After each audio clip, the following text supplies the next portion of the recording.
All right. Good evening, everyone.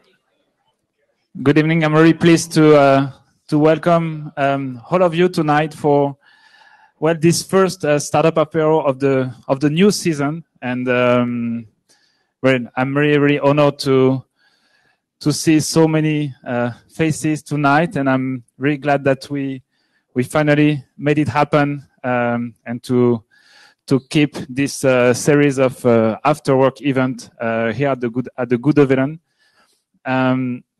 So my name is Charles. I'm the founder of Silicon Luxembourg, and I'm very pleased also to have now my new team as well here at the Good Event. So Teresa, our community manager, so she will make this event famous on social media tonight.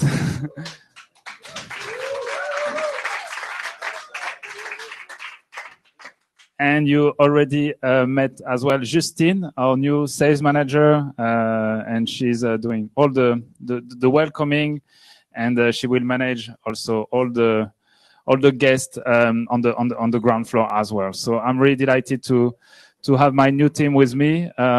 Silicon Luxembourg is doing well now. We are also hiring an editor-in-chief. So if you know anyone, we just opened the position today. So if you know anyone who would like to take the lead of our editorial and all the content of Silicon Luxembourg now, please feel free to spread the word, to reach out your journalists in your network, and I will be really pleased to delegate all this content. Well, the story now with Silicon Luxembourg, now we will celebrate the 8th anniversary of Silicon Luxembourg in October. It has been a long process as an individual, as a freelancer, and now it's time really to scale and to grow the team. So you will meet 3 new faces over the next months. Teresa is also ending her internship in a few weeks, so we are also looking for our new Teresa at Silicon Luxembourg from October. So again, if you know any community manager, please reach out to us. It's now the 25th Startup Apéro here at the Good Event. So we organize this event now since January 2014, and we keep organizing it with Khalid and all the Good Event team. So thank you also for all the setup and the organization. I know that we have a few constraints with the new sanitary rules. So for the first time, we have the 2 floors, and we will live stream the event on the ground floor and as well on our social media. Now I would like, before welcoming the guest, I would like to if I can, just to thank my partner, for I did. So I can also name the partners one by one. So first of all, I would like to thank Satispay. Satispay, they are joining us as a partner for the whole year. You receive a few details about the Satispay app, and I'm really glad that they are joining our group of partners and sponsors. So I would like to invite Com or Gaëtan on stage to say a few words, and then I will also call the other partners after all. So Gaëtan from Satispay. Good evening, everyone. Thank you for being here tonight. As Charles said, I'm Gaëtan from Satispay. I actually launched our product here in Luxembourg about 1.5 years ago, so we're very excited to be in the Luxembourgish market. As he mentioned, we are the newest sponsor to this event, a Startup Apéro. So for those of you who have the app, tonight you will benefit from a 20% cashback up to 20 euros on all of your beverages. If you don't have the app, I do encourage you to download it and use the promo code Startup Apéro. That will allow you to have a €5 bonus that you can spend either here tonight during the events or future events, or actually at over 400 merchants here in Luxembourg. So thanks again for being here, and I look forward to meeting all of you. Thank you, Gaëtan. And thank you, Com, and the whole team as well for your trust on for this event. Now I would like also to invite Philippe Linster, the CEO of the House of Startups, to say a few words.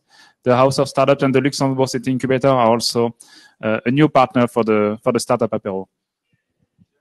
So welcome everybody. I don't think I need to present the House of Startups. I think everybody has been there already. Chardonnay, I think it's for us a pleasure to be sponsored again and to have these events on site again. I think everybody's happy to meet each other here without mask and in person. So I think this Startup Apéro brand was really needed. I have one history, I have to say. I went to the LCI team today to ask them, when did Salon-Key join the House of Startups and the Luxembourg City Incubator? And the team told me, and we took out the huge database and see, and there was Tom and Gilberto. I think you were the first one at the Luxembourg City Incubator. You passed in the selection committee in February 2018, but there was a small remark. You couldn't join the first 6 months because you didn't have any money. So now I think House of Startups is becoming House of Salon-Key. So I hope you will stay for a long time. And I think people can learn a lot from your history today. Thank you. Thank you, Philippe. And I would like also to name our supporters of tonight. First of all, I would like to thank Boosted and Gilles in particular in the room. He is doing the live streaming of the event, and I encourage also for you to visit Boosted, so a Luxembourgish-based startup here in Luxembourg. I would like also to thank Orange. They saved our lives a bit today, to be honest, with the Wi-Fi to help also Satispay run correctly for you. So really Orange for the great support. Cloud Factory, you will enjoy a few pizzas after, and I would like to thank Maurice as well for supporting us, and of course the Good Evenen and Khalid and all the team here. So now it's time to welcome the team of the founding team of Salon-Key. At the beginning we were expecting maybe 2 of the founders, but they're actually all the team is there, so 5 founders on stage. It's the very first time. So as it's a bit unexpected, the conversation will be unexpected. We will see how we will manage the stage. But anyway, I would like to invite the founding team of Salon-Key and join me on stage. So Tom, Samuel, Gilberto.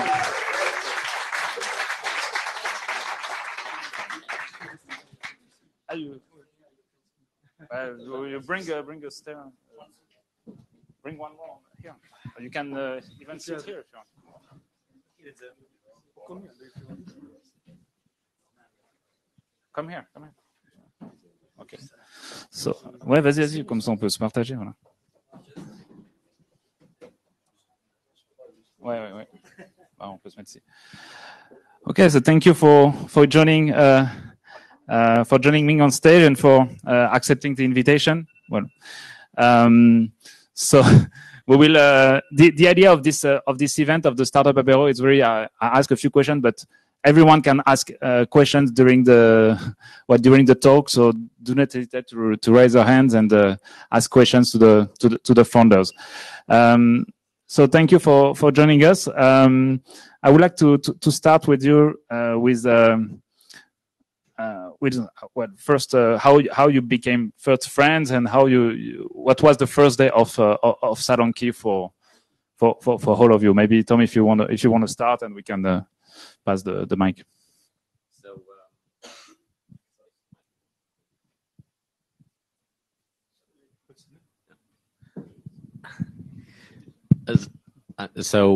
I mean, we all sort of knew each other before. I mean, I went to high school already with Alex. I met Andre at university, and then Samuel and Gilberto, they were working on another startup already before. The idea basically came at one summer. I was having a drink with Alex, and we said, okay, why do you have to really call to get an appointment at a hairdresser or whatever? That's when it all started, and then we very quickly realized, okay, it takes a lot to pull it off. And then we talked with Samuel and Gilberto, and we said, let's put our forces together. And that's how it all started. I mean, very quickly we were 5, and then we said, okay, we have different skill sets and match very well. At the beginning was, of course, more developing the tool, but then sales started to kick in very early. And now I think it's one of the strengths that we are 5 in scaling the team from now on. That really helps. And so who is doing what at Salonki? Who is maybe the developer, the marketer, and so on, maybe, if you want. Yeah. So my name is Alex. I'm in charge of sales at Salonki. So leading today 16 sales in 4 different countries, which is a very much growing team, thanks to Gilberto. So we'll let him continue with this. Yeah, so I'm Gilberto. I'm in charge of anything that's growth related. So scouting talents together with my team and go and get them and employ them and compose the best working team that's possible to compose. Hi, Samuel, 31 years old. I take care of finances and operations in the daily business. And during the last year, I was mainly busy raising our last Series A, which you maybe heard about. Hello, everybody. My name is Andrew, and I'm mainly focused on development of the platform. So here you go, Tom. And I'm Tom, so I'm the CEO when I take also care about everything funding, growth-related vision, and taking the right strategy to scale across Europe. So how many people today are you in the team, and how many people do you plan to have in your team soon? So today we are 32, I think. It changes every month. So today is 32.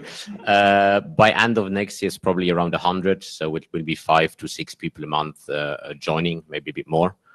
Some in Luxembourg and some in other countries. But recruiting is a bit like sales. So we are very actively recruiting, and the team will grow quite fast over the next months.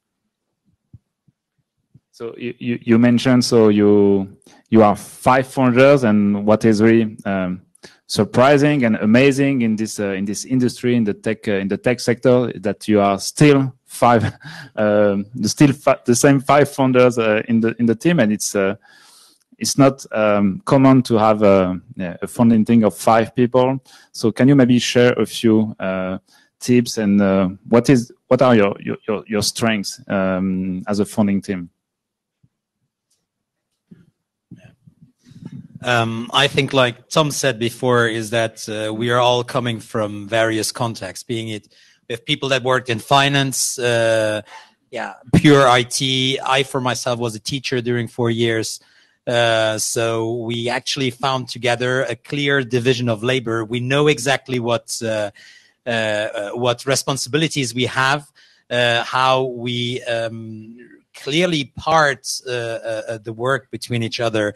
And then what's also with 5 people also sometimes absolutely difficult is difficult in the good sense. It's all the discussions that we come along. I mean, there are sometimes some discussions that, because we are 5, will take like 3 times the time that other would do at Stu. But I think it gives us the time to really discuss everything in detail. And when we take a decision, we take it as one. And I think that being like a team of diversified people is what makes us really, really stronger. Maybe adding to that, I think there's a huge amount of trust among us, which is really, really important, I must say. All of us are really tolerant people, I would say. So, but in the end, we all have the same vision. And what really also helps in making decisions is that from the beginning on, we all agreed that Tom is the captain of the board, and we fully trust him in this job. So this makes it also easier. And I'm also very happy that we never had a fight in 5 years now. So, and hopefully continues like that. Yeah, and I mean, I think that the power of the team is really showing even more now than before. So at the beginning, everybody does a bit of everything. Okay, you are more if you're 5 founders. But today, when it sort of starts to create management teams and having a VP of sales, a VP or whatever, or head of sales, however you want to call it, and we have a very different skill set, we have all those important management positions covered. We have all been there from the start, and we don't need to bring in an external management person necessarily for a position that we didn't fill before. So I think that really gives us a lot of strengths because we have the right people at the right positions. And now it's about creating a middle management, because if you have a team of 100, it's not 5 people that can manage it. So it's about finding the right people and having the right cultural fit to keep scaling the team from that on. And so, do you remember the first day you started working on Salonki? Maybe you seated and say, okay, now we are launching this platform. What were the first steps of this journey? Yeah. Sorry.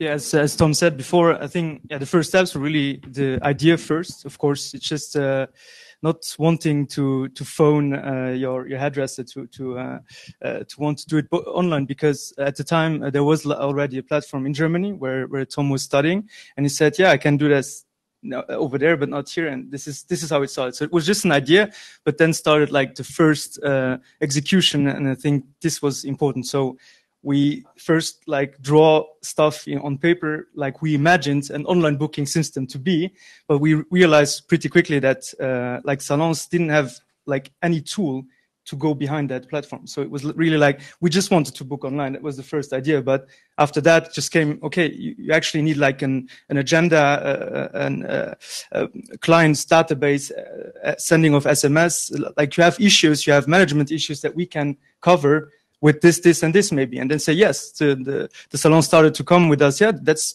true, but maybe you should add this, and this also. And this is how it started. So we went, Gilles and I, for the first one to go really to the salons, talking first as a university project. So this is a hack that you all can use if you pick up the phone and you don't want to bother or something. Just university project always helps. You just go there and and actually we sold that one like that. So the salon was there. Okay, is this really just an university project? I said no. You can actually buy it if you want. But yeah, this is how we started. And but the execution was key, and the feedback we got from the market was super important. So this is really how we developed a tool from A to Z today, or not even Z. There's still a lot to do, of course. And I mean, also important is that the first ones that we saw and telling us straight into the face, guys, this will never work. There are still customers today. So I think that's also something very important, to not just give up and actually make them your partners in building up whatever it is you're building, because they know what they need, and you'll be able to execute much better in that sense. There's actually, building on that, a funny story that maybe we can share is that at the beginning we thought, okay, about sales, like what if we send an email to all the hairdressers here in Luxembourg and tell them about us? And then certainly sales will happen, right? And we sent, I think, 300 or 400 emails out, and we got one reply. Exactly one. And the guy was saying, you know, I just broke my hand, I cannot work, but I'm happy to meet and tell you why your idea will never work. And that was the only reply we got. But we said, hey, okay, let's meet and let's learn why he thinks that. Then after that, and after some iterations, he was one of the first customers, actually. He's still a customer today. But I think it really shows that you should not be discouraged by the initial feedback. And we really saw that the idea that we had and the vision we had, hairdressers could not imagine how it could work. They just think it's too complicated. It will not work. And then over time, you talk to them, you get feedback. Very often, we just went salon and we said, hey, we just want to get your feedback. We don't want to sell you anything. And then they give feedback for 3, 4, 5 months. And then at some point, they're like, actually, I want to use it. And they become the first customer. So it was an interesting story and experience of how you think at the beginning, how easy it might be to do the sales and what it really takes to get the closings and the deals done at the end. So you were knocking the first door, and is it still your sales process today? You are hiring sales people, and are you applying to this new team the same first steps you applied 5 years ago? if it's still the same process that we make them apply. Yeah, of course. So yeah, the main sales job today is prospection. So cold calling. Cold calling is still. I mean, you will hear a lot of like prospecting 2.0 inbounds and everything. It's working really fine. It should be a complement to your sales strategy. I mean, I'm talking now for us, but cold calling will and stays one of the efficient way to get to your prospects. I mean, you call, you get to know them, you can ask questions, you get feedback, and then you can have your appointments. This is really in prospection what we do the most. And then of course there's walk-ins, inbounds help a lot. We have partnerships going on with brands in the same sector. But yeah, prospecting, I told all my sales they have like a real procedure where they need to put at least in 2 days, 2-3 hours, just cold calling. You need to go through that. You need to go over it, and then you go and get your objectives like this. And there's no other way around. So yeah. Yeah, I mean, I also think it depends a lot on your type of customers and your ambitions on the market. So for us, we see customers are very non-tech savvy, and they are not the ones that just say, I download something online and I'll use it. So you really have to convince them to go digital. And to do that, then that's why we say a lot of prospection work to be done. I think what's very different today is that it's a whole, I would say, a sales machine. There's processes. We know conversion rates. We know the calls you have to do, a pitch. Everything is in place, and it's really about scaling that. Where at the beginning, that was really just like calling and seeing a bit what happens, which today is very different. And then next to active prospection, as Alex said, like this inbound partnerships, there's plenty of different channels that we try to combine and different marketing strategies to really increase the brand notoriety and based on that then accelerate with the sales. So it has evolved a lot, but active prospection is still a major key of our success. And then I think it also depends, do you want to go to a couple countries and have very high market share, or do you maybe just want to sell worldwide and have maybe a lower market share? Then you can maybe do more of a digital approach because less people will respond to it, but then it's maybe also cheaper. But we always say when we enter a country, we go there to be market leader. And to be market leader, it's not just enough to put some ads online and hope for the customers to come. You really have to go and hunt them down and get them on. I mean, also to add to this, it's like Tom said before, having a sales machine, because we decided to really go and have a lot of sales on the field. And that's something maybe that for the product that we are selling, it's something challenging per se, first from the management point of view, but also from the whole ramp-up training time of the people. So even though we are present in various countries, the whole training phase, for example, is standardized, meaning we get the people first to Luxembourg, we get them to know the product, we get them to know our philosophy of the company, we get them to know the philosophy, our sales, way of selling things. And then what we do is actually go back with the people on the field. So Alex, me, we will be in the next coming weeks, and Tom, in the next coming weeks, we will be actively with the new sales that we just employed 2 weeks ago. We will be going door to door, doing cold calls in different countries. So the whole training that you also put in our case for the sales force is also, I think, a very important aspect of the whole sales procedure. So you were mentioning that you are also targeting new countries. Maybe can you just share with us where you are today and what are your targeted countries from now on?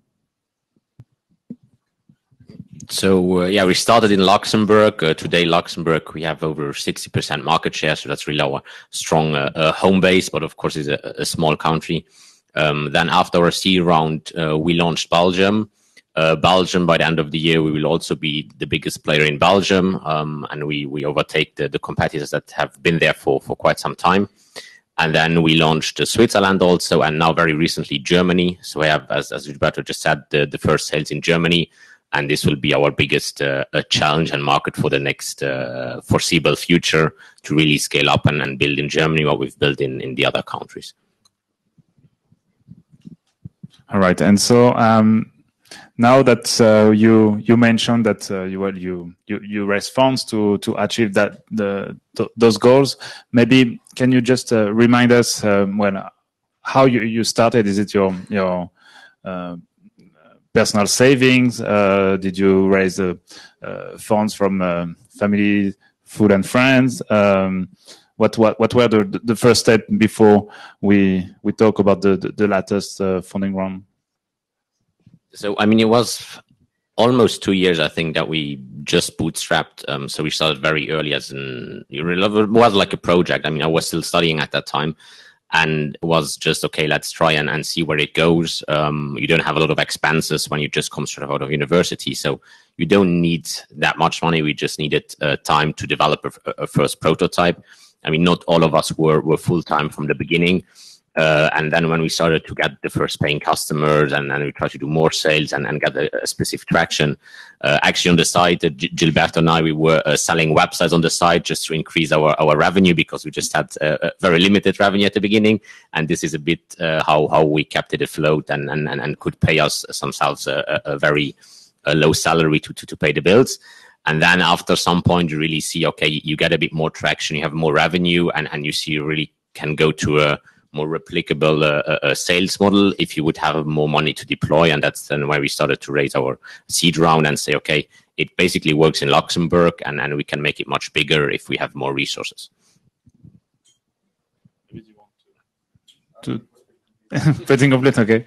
And so maybe now we can share a bit some insight about the latest funding round, because it's well, first of all, it's a big amount of money, one of the biggest funding round in the startup field in Luxembourg.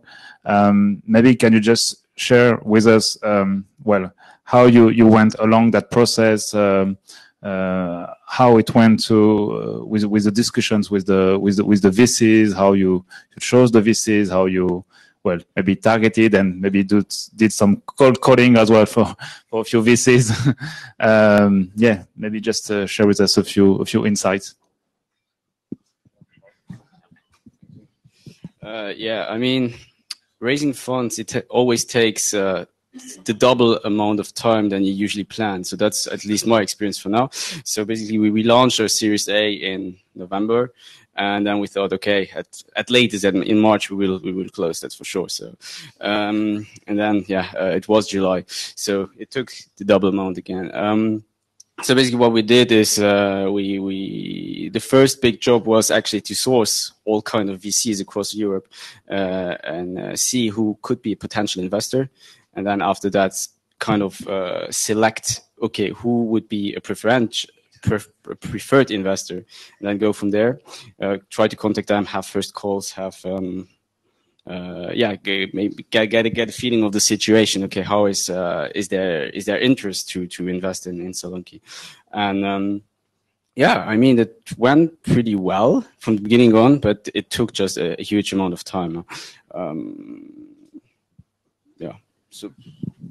Yeah, and I mean, I think it's very much also a sales job. And so you might have a pitch deck, you might have a list of investors to contact, but then it's a very different story to raise, at least our experience, raise funds here in Luxembourg with business angels or with maybe some local VCs, then really go to VCs in Europe. I mean, you have a much different competition there, because you don't just compete with other Luxembourgish startups, you compete basically with all of Europe. So how do you stand out as a Luxembourgish startup compared to maybe another startup from Berlin, Paris, or wherever? It's a very different game. And I think it may be even a bit more difficult doing it out of Luxembourg, because usually the seed rounds in Luxembourg might be a bit smaller than in other countries. So with less resources, you sort of have to get similar results. Then, of course, there's some aids from the state that might help balance that out a bit. But it's definitely a very different game in raising funds in Europe than in Luxembourg. And then, I mean, it took quite some time, and you really is not cold calling then, but more like cold emailing. You have to have a very good pitch and first approach. And then from there is about really building a pool of investors together and making it all work. Thank you. Do you have any questions as well for the team? Feel free to raise hands, and we can share the questions as well. Yes, maybe Alex, we have one question here. Maybe Daniel, if you want. Daniel? You need, no, okay. Hey guys, super happy to hear your stage. It's super nice. I want to be like the next startup. One question, you were talking about funding. How many revenue did you generate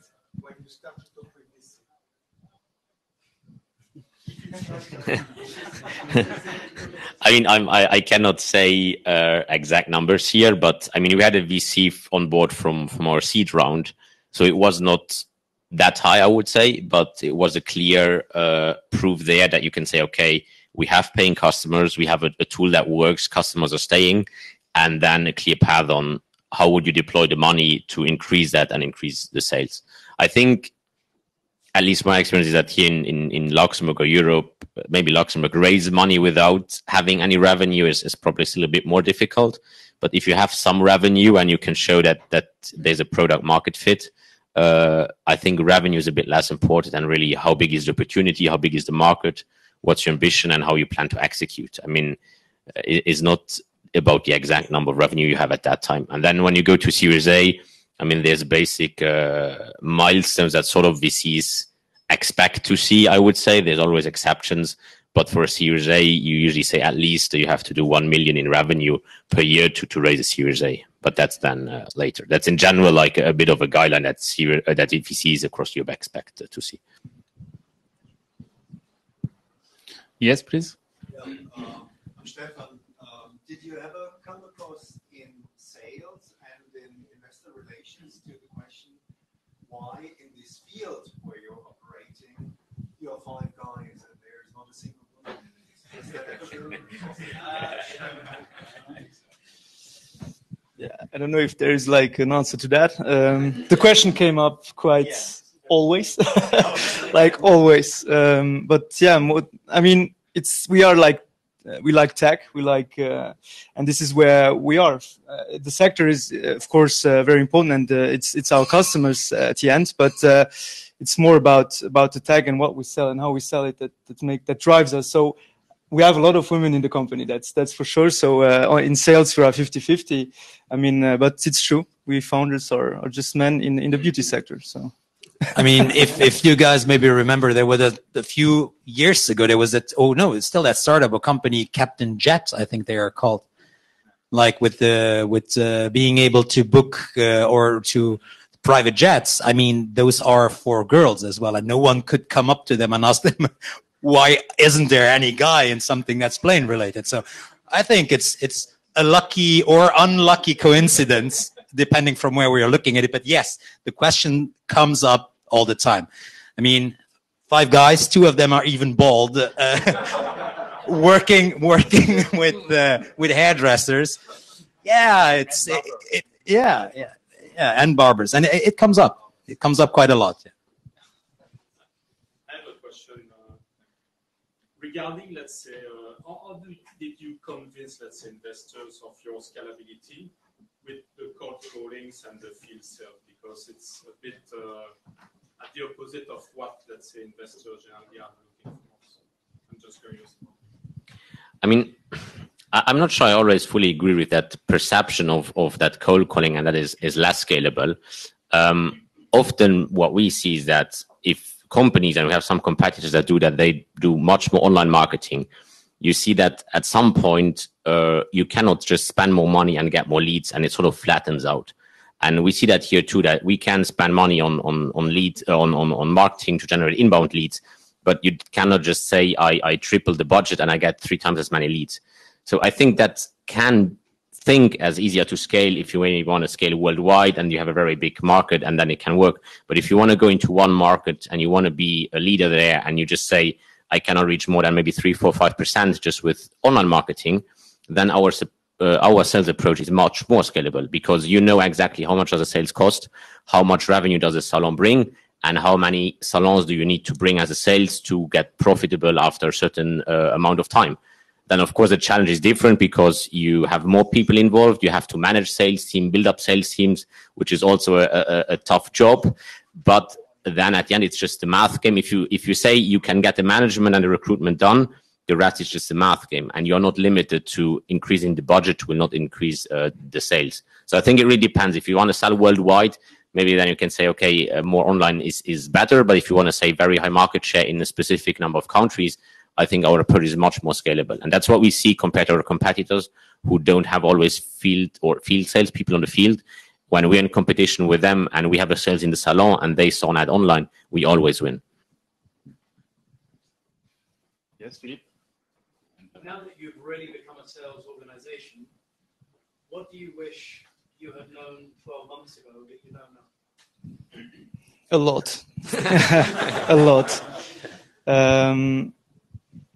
I think there are really a lot of things, but I think the biggest one is to create a sales philosophy in the company itself. So to have a structure that is like not only in the procedures, but also in the philosophy, really in why we're doing this, in the vision, and that every sales, if you're in Belgium, in Switzerland, in Germany, you all operate the same way and for the same reasons. And this was really the thing that we needed to learn.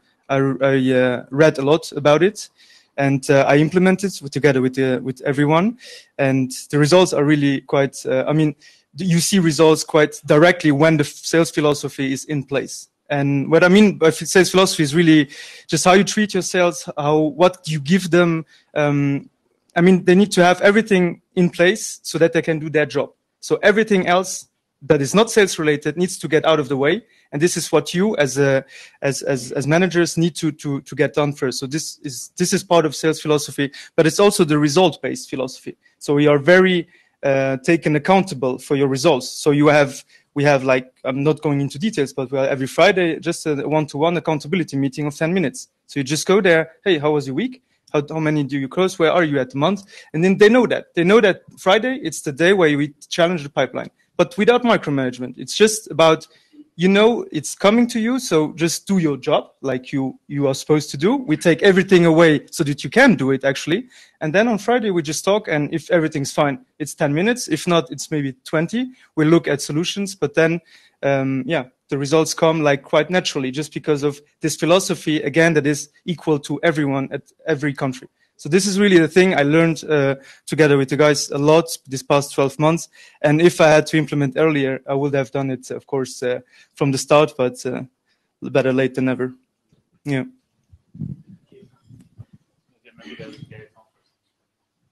Just curious, how did you come up with your brand and your identity, and how has that helped you evolve on the market? I mean, the name was a thing we thought about a long time to come up, and at the end, everybody asks, what does it mean? It doesn't really have a meaning. It's really just a very, I think, unique, easy to remember name. And it was one of the things that just came up, and we stick to it until now, and it works quite well. In terms of brand and colors, I mean, we changed our identity a bit over time and made it a bit more fresh, but I think this, no special story to the visuals of it itself, too, I must say.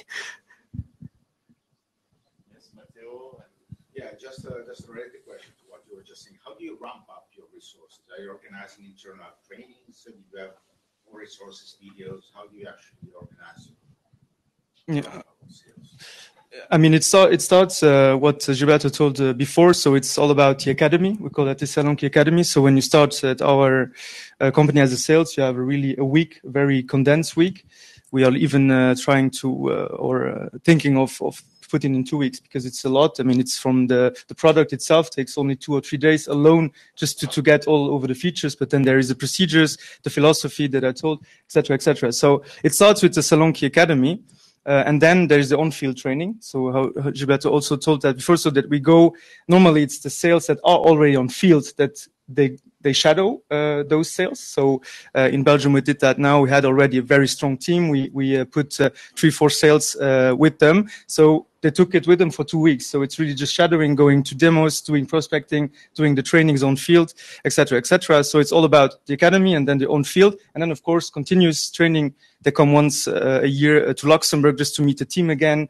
We have a whole data knowledge base that we create together with the sales. So we have a competitor map, etc., etc. So a lot of stuff that comes, of course, with the help of everyone and complete so that newcomers know exactly when they go over that knowledge base. Normally, they have a really good sense of what we're doing and how it looks on field.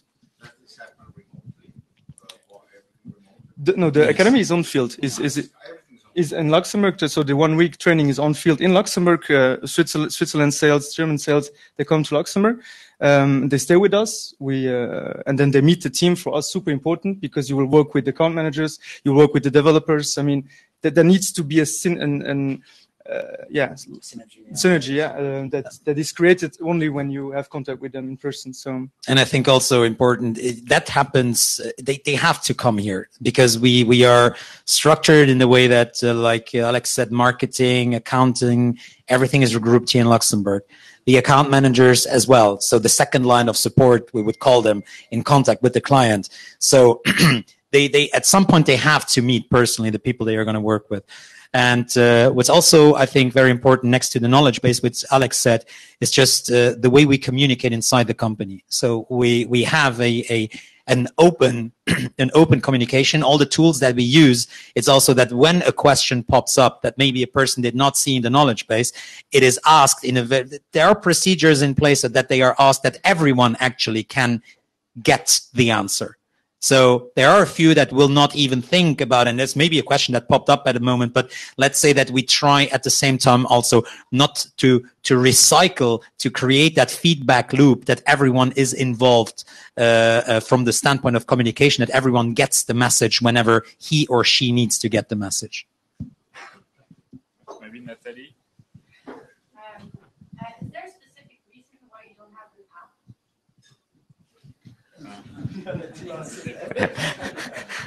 Yeah, we will have an app at some point. To give you the very honest answer about it, for us it was a trade-off about speed and deploying our resources elsewhere or deploying the resources on an app.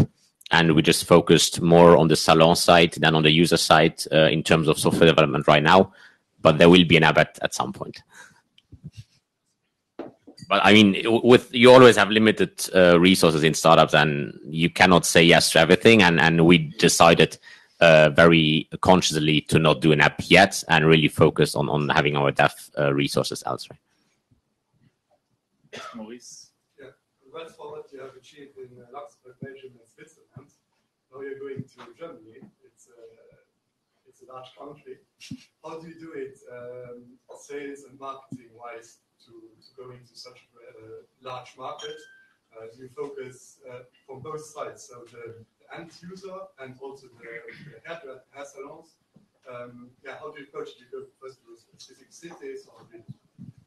I mean, I think we have one big advantage that maybe other platforms don't have, is that this chicken and the egg problem for us is a bit less important, because our tool that we give to salons is so powerful that the platform doesn't need to exist for them to use the tools. I mean, most of the public, they don't see what's behind Salonki actually, but it's not about the platform. It's about digital agenda, a point of sale system, customers, statistics, reports, accounting, right? So our core mission is to digitalize the salons.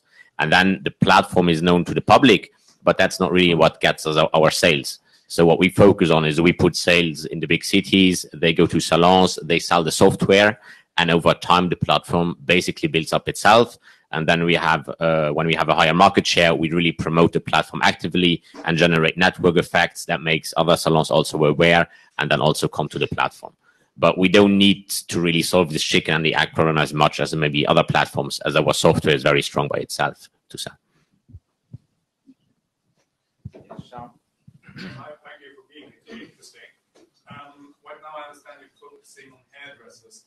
When do you expect probably going to other sectors, like, I don't know, other beauty salons, massage, or whatever? We do. I mean, everything in the sort of hair and beauty sector. So hairdressers, massage, beauty salons, nail studios, wellness studios, everything in that vertical. And we don't expect to open any vertical up anytime soon. I mean, it's really about getting high market share in that vertical rather than doing a bit everything at the same time.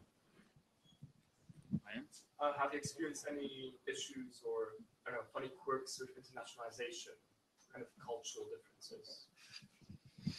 Yeah, I mean, there's multiple. I think there's technological differences, certainly. For example, for Germany, there's specific laws on point of sales that need to be respected. So that's definitely a thing. And definitely also cultural. I mean, it's different to do sales in Belgium than do sales in Germany. The salespeople in Belgium would be different than the ones in Germany. I mean, here in Luxembourg, I think we know those differences quite well. And I think it's a really big advantage to come from such an environment, because you know what you get into, whereas it's much more difficult maybe for a French company to open up Germany or the other way around. but it's definitely cultural differences and also technological differences. Yes. Yes, maybe Bert. Yeah, you're a pretty big founding / management team, and I can imagine that there's a lot of benefits, alignment of interests, shared passion, etc. But can imagine also it creates challenges, maybe some struggles, some now and then. So I have two questions. So first of all, do you think that your success, because I think you have a lot of success, so congratulations for that, but your success is because of the fact that you're all founders, or despite the fact that you're all founders? And what do you do to keep alignment between you when you all have, you're not just management team members, but you're also big shareholders of the company? I definitely, because we are 5 founders and not despite. To be honest, I think if it would be 1 or 2 or 3, we could not have pulled it off. I mean, there's just so much to do. Indeed, I think the alignment is important, and it's the discussions you have to have internally to know everybody where you're going, why you're doing it, and what's the goal. And then I think what works very well for us is that we have very clear responsibilities and everybody knows what to do. And probably we would not have been 5 founders, but maybe 2 or 3. The other positions would have been then external people that we would have hired to do the job that they do right now. So, I mean, even now, I think the management team will grow very quickly, or will grow definitely over the next months. So I definitely think it's very, very big advantage if you get along well together, and luckily that works well for us. Yes, Alex. Yes, a second question. You plan to have like 100 employees by the end of next year tomorrow. I'm super curious about like the percentage of kind of job you will have in the company, like salespeople, developers, and support people. I think the biggest share will be, of course, the salespeople. We are building up a sales machine even more now, like going on in Germany. So the biggest share will be sales. And right next to that, I think also a big part of the company will be our IT department. Because I mean, there is a lot evolving. It's not that we are in the mindset that we arrive at a point where we say, okay, it's good, the app is done, it's perfect, it works. Absolutely not. I think what we do is keeping ourselves and keeping true our product to stay on the edge, to really stay on the forefront of innovation. And of course, if you have good ideas, you also need absolutely the army of IT people behind it to be able to pull it off as well. So the biggest part of the company will be, on the one hand, sales, and on the other, the IT people. I'm sorry, can I ask more details? If you have the percentage, if it's not secret or distribution,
So it's pretty easy to start with the project itself. Like wherever you want.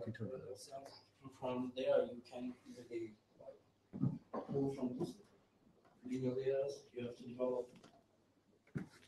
And interesting, but I'm also a user of Salonki when I was on the last minute, and always doing stuff like an hour before.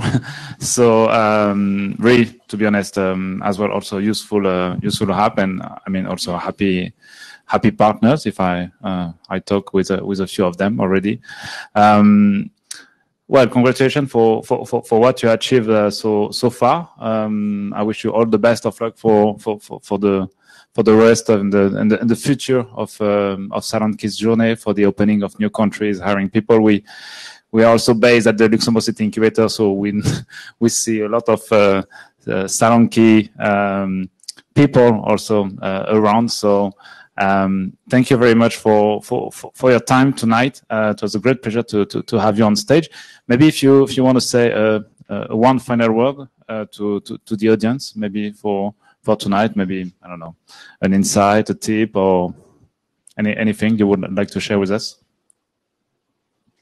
Yeah, maybe two things. So the first thing is we are actively hiring. So if you know any very talented person, or if you are the very talented person, and even if you don't find a job description on our page, just reach out and we'll probably find a position for you. And other than that, I think for all the startups, I mean, if I could or have to give a tip, it would first of course be to start and not just try and think about the idea, but really get started, get out, talk to customers, and really try and understand what problems you want to solve, and get product market fit in what they always talk about very early by talking to the customers. And then if you have that, from there you can think about scaling. But first you have to really have a product and customers are willing to buy it before you go for the rest, I think. Maybe you want to share something? No? I mean, everything was said. I'm not sure. Let's. Okay. As you can see, it's actually a sales company 80% of the time, but the sales part is definitely also important, else there will be no product at all. But one thing I just want to say, it's like the first question, it's never easy, but the communication is paramount. Like, yeah, there's always kind of differences, but so far we get along, and at the end we just decide Tom has the last word. Yeah. Well, thank you very much, guys, for joining us tonight.